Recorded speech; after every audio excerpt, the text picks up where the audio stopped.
America ज़्यादा बोलता है पर रशिया के हथियार ज़्यादा वार करते हैं।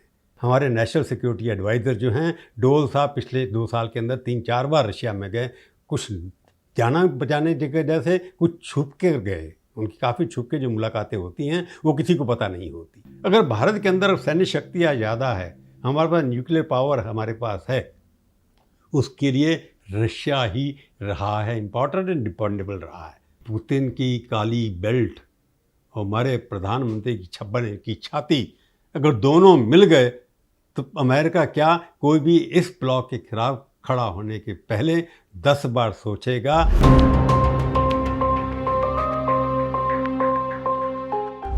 नमस्कार, मैं हूं प्रभु चावला। नए और पुराने दोस्तों में क्या फ़र्क पड़ता है, ये आज भारत को नज़र आने लग गया है। कितने सालों तक हम अमेरिका के दोस्त बने रहे, ट्रंप और मोदी एक दूसरे से मिलते रहे, परंतु ट्रंप ने आखिर में अपने बिजनेस के लिए भारत की पीठ में छुरा घोंप दिया। तो काम कौन आया? वही पुराना टेस्टेड ट्राइड दोस्त रशिया, जो 1947 से हमारे साथ खड़ा है। तो प्रभुवाणी के पहली एपिसोड में हम ये डिस्कस करेंगे कि रशिया की दोस्ती कितनी हमारे लिए डिपेंडेबल रही है और हर मुसीबत में हमारे साथ रशिया खड़ा रहा है। अब सबसे पहला सवाल ये खड़ा होता है कि अब हमारे को पुतिन के पास क्यों जाना पड़ा। काली बेल्ट जो रखते हैं अपने पास, जो 18 साल से रूस के राष्ट्रपति या प्रधानमंत्री रहे हैं, उनके ऊपर जाकर के हमने उनकी सलाह ली, उनसे बातचीत की। हमारे नेशनल सिक्योरिटी एडवाइज़र जो हैं डोल साहब पिछले 2 साल के अंदर 3-4 बार रशिया में गए। कुछ जाना बचाने की वजह से कुछ छुप के गए। उनकी काफ़ी छुप के जो मुलाकातें होती हैं वो किसी को पता नहीं होती। सवाल ये है कि रशिया 1947 से लेकर के अब 2025 तक जब भी भारत को उसकी ज़रूरत पड़ी वो हमारे साथ खड़ा रहा। जब तेल महंगा हुआ भारत के लिए, कोविड के बाद से जब हमने शुरू किया खरीदना उनसे, पहले हम केवल 2%, हमारा 2% 0.2% पेट्रोल जो है वो वहाँ से आता था कोविड से पहले। अब लगभग 25 से 30% कच्चा तेल भारत की ज़रूरत का रशिया से आता है और 15 से $20 सस्ता मिलता है। यही कारण है जिसकी वजह से ट्रंप साहब बहुत बौखलाए हुए हैं कि भारत इतना सस्ता तेल लेकर के अपनी इकॉनमी को आगे बढ़ा रहा है, उसकी तरक्की हो रही है। जितने भी यहाँ पर प्रोजेक्ट हमारे चल रहे हैं मोदी जी के वेलफेयर स्कीम, उसको फाइनेंस करने में भी सफल हो रहा है। और दूसरा, ट्रंप का ये भी कहना है ये तेल लेकर के उसको प्रोसेस करके ये बाकी देशों को भी बेचते हैं, जिससे बाकी देश के अंदर बैन लगना था वो भी फेल हो चुका है।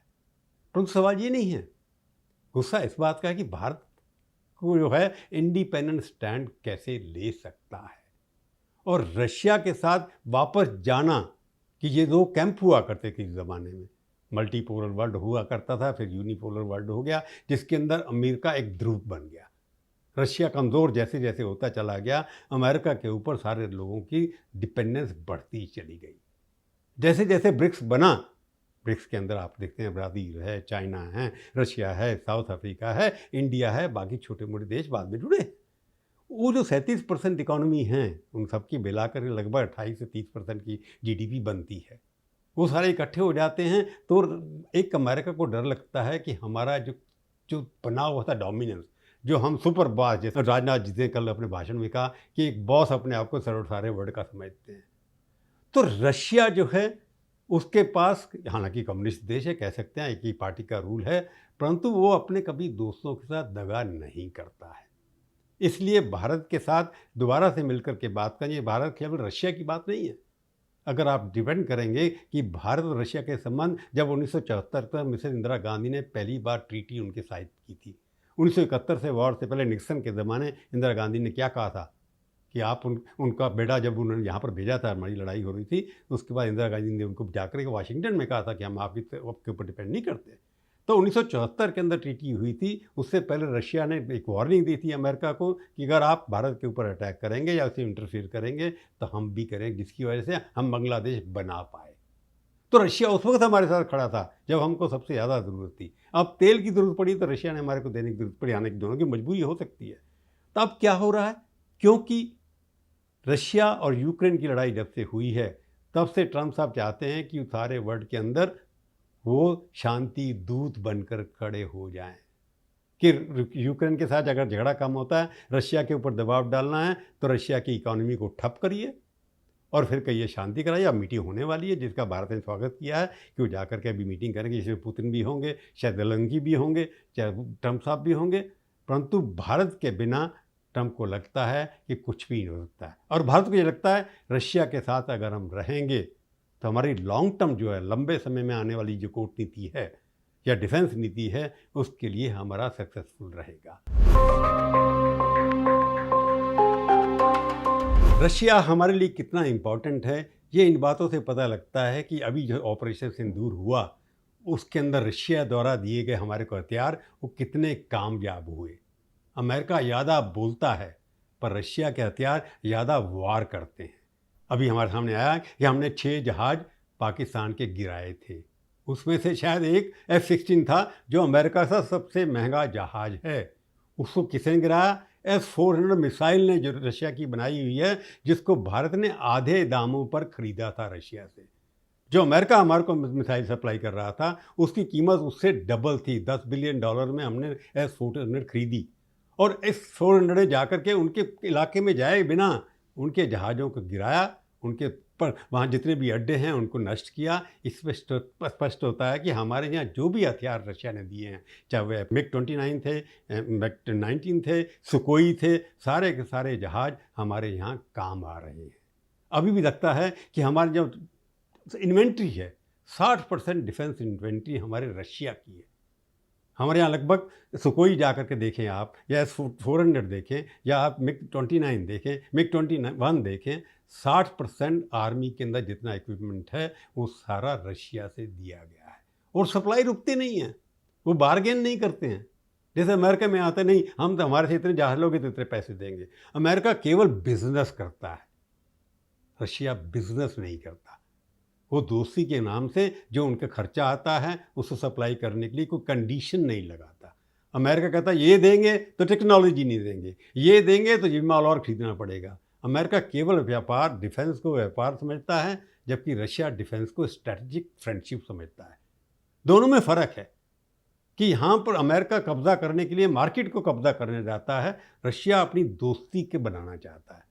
तो दोस्ती के लिए जब आप कोई काम करते हैं उसके अंदर कोई शर्तें नहीं होती, जितनी आपकी कॉस्ट है उसके ऊपर प्लस प्रॉफिट के ऊपर बना करके रशिया ने हमारे यहाँ जितनी भी उनकी पनडुब्बियाँ आई हैं, मिसाइल्स आई हैं, तो हमारे पास पिस्टल भी, राइफल भी उनकी बहुत सबसे ज़्यादा हैं। तो इसलिए रशिया के बिना हमारी आर्मी या डिफेंस मैकेनिज़्म इतना स्ट्रांग नहीं होता। हम पाकिस्तान को 3 युद्धों में हराने में सफल नहीं होते अगर हमारे पास रशियन इक्विपमेंट नहीं होता। तो रशिया के ऊपर अगर आपने पाकिस्तान से लड़ाई करनी है, जिसके प्रति अमेरिका का प्रेम कुछ ज़्यादा ही बढ़ता चला जा रहा है, उनके यहाँ न्यूक्लियर बना करके दिए उन्होंने, वहाँ पर उनको फ्री में आप कहते हैं हम आपको ऑयल भी निकाल के देंगे। उनके जो आर्मी के अध्यक्ष हैं उनको बुला करके आप खाना खिलाते हैं, बिरयानी खिलाते हैं, उनका स्वागत करते हैं। परंतु रशिया में इस तरह की कोई बात नहीं होती। कोई भी पाकिस्तानी जनरल रशिया में घुस नहीं सकता उनकी बड़ी मर्जी के, यहाँ तो घुसे जाते हैं सारे के सारे। तो रशिया जो है इसलिए भी इम्पॉर्टेंट है कि चाइना और रशिया मिलकर के अगर भारत के साथ दोस्ती दोबारा से होती है, हालांकि चाइना के प्रति भारत के अंदर पब्लिक ओपिनियन बहुत ख़राब है, पर रूसी चीनी भाई भाई का नारा दोबारा से लग रहा है, क्योंकि रशिया हमारे डिफेंस के लिए और पाकिस्तान के खिलाफ कोई खड़ा है। हालांकि पाकिस्तान के साथ दोस्ती उनकी थोड़ी सी है, परंतु हमारे जब चुनना होगा रशिया को पाकिस्तान और भारत के अंदर, तो भारत को पहले से चुनेगा।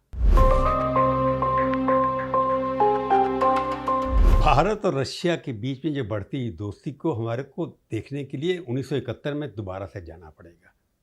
मैंने पहले भी कहा, रूस और भारत की दोस्ती व्यापार के ऊपर नहीं है।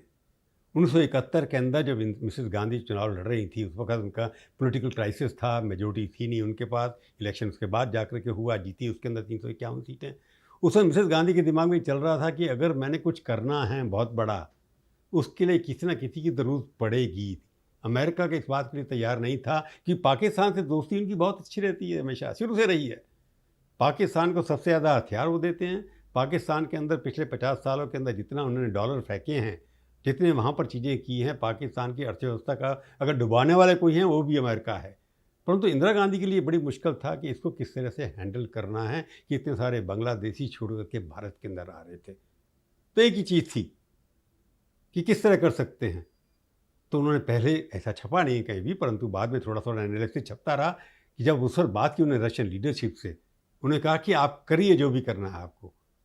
तो उसके बाद क्या हुआ, जैसे ही जैसे वॉर शुरू हुआ लगा कि हमारा पलड़ा भारी होता चला जा रहा है, तो यूएस ने हमारे यहाँ बेड़ा उतार लिया, अपना यूएसएस एंटरप्राइज नाम का जहाज उतार दिया। जब वहाँ उतार दिया उसके बाद लगा कि रशिया एकदम पलट के सामने आया, उन्होंने अपने मिसाइल हिंद महासागर के बजा करके खड़ी कर दी। तो ऐसा लगता था कि अगर आप उसको करेंगे तो मिसाइल से हम आपका एंटरप्राइज भी उड़ा सकते हैं, हम कुछ भी कर सकते हैं।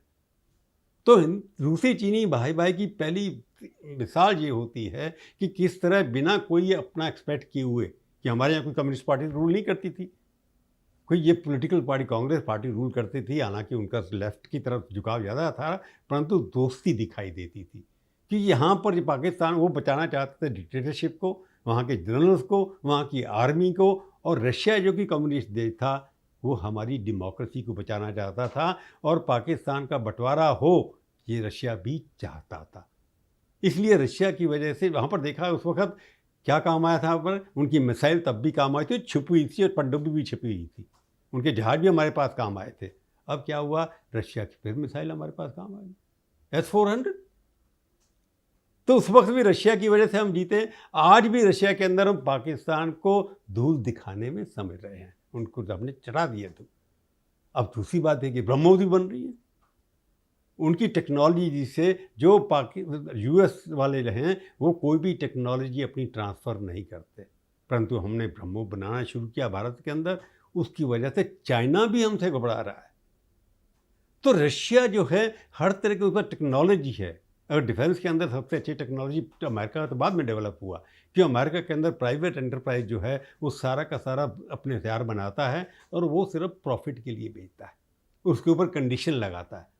परंतु रशिया के अंदर वहाँ की सरकार, कम्युनिस्ट पार्टी के प्लांट, उनकी मैन्युफैक्चरिंग होती है, इसलिए वो देश हित में, पब्लिक इंटरेस्ट में करते रहते हैं। तो ब्रह्मोस हम बना रहे हैं, इससे पहले हमारे न्यूक्लियर पावर प्लांट चल रहे हैं, तमिलनाडु के अंदर प्लांट चल रहा है, सबसे पहले न्यूक्लियर प्लांट रशिया के मध्य भारत से अंदर। अगर भारत के अंदर सैन्य शक्तियाँ ज़्यादा है, हमारे पास न्यूक्लियर पावर हमारे पास है, उसके लिए रशिया ही रहा है इम्पॉर्टेंट एंड डिपेंडेबल रहा है। उसने कभी अपनी चौड़ी करके, जैसे ट्रम्प साहब रोज़ भाषण देते थे, मैंने आज ये करा दिया, मैंने फैसला करा दिया। अगर आज ज़मीन पर आए हैं वो पुतिन से बात करने के लिए तैयार हैं अनकंडीशनल, पहले कहते कंडीशन लगाते थे, आज अगर वो मीटिंग करने जा रहे हैं उसके पीछे भारत भी खड़ा हुआ है। उन्होंने देखा कि पिछले 1 महीने के अंदर प्रधानमंत्री मोदी रशिया के साथ बड़े एक्टिव डायलॉग कर रहे हैं और चाइना जाने के लिए भी तैयार हो गए हैं। तो मोदी जी के मूव जो हैं, डोवाल साहब गए, 1 बार गए, 2 बार गए, 3 गए, उन्होंने एक ग्राउंड बनाया कि हम अपनी टर्म्स के ऊपर बात करेंगे यूक्रेन में, कि हम पीस करवाना चाहते हैं, ये हमारा मुद्दा रहा है।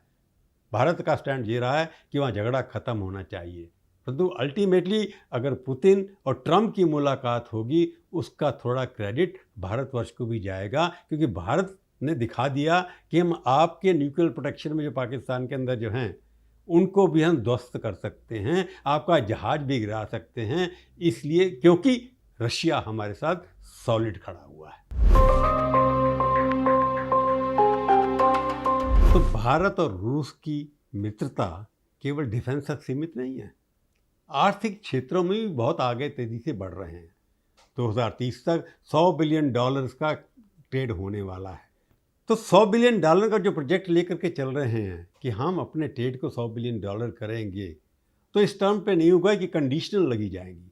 हमारे यहाँ काफ़ी चीज़ें की ज़रूरत है जो रशिया से आती हैं, पर्टिकुलरली डिफेंस के लिए रीइंफोर्समेंट चाहिए, कि उनके काफ़ी विमान पुराने हो गए हैं, परंतु हमारे न्यूक्लियर पावर भी है, उसके अंदर हमारे को टेक्नोलॉजी चाहिए। तो हर तरह की चीज़ें के अंदर रशिया और भारत मिलकर के न केवल आर्थिक सुधार करेंगे, आर्थिक मैत्री को बढ़ाएंगे, उसके अलावा दोनों मिलकर के एक तरह से नया केंद्र बनाएंगे अमेरिका के खिलाफ, चाइना से मिलकर के। तो मेरे को लगता है कि पुतिन की काली बेल्ट और हमारे प्रधानमंत्री की छप्पन की छाती, अगर दोनों मिल गए तो अमेरिका क्या, कोई भी इस ब्लॉक के खिलाफ खड़ा होने के पहले 10 बार सोचेगा कि उनसे टक्कर लेने के लिए क्या क्या नुकसान हमें झेलने पड़ेंगे। तो आज के पहले एपिसोड में केवल इतना ही। अगली बार फिर मिलेंगे, किसी और विषय पर करेंगे चर्चा। तो मेरे चैनल को आप सब्सक्राइब करिए और देखते रहिए प्रभुवाणी।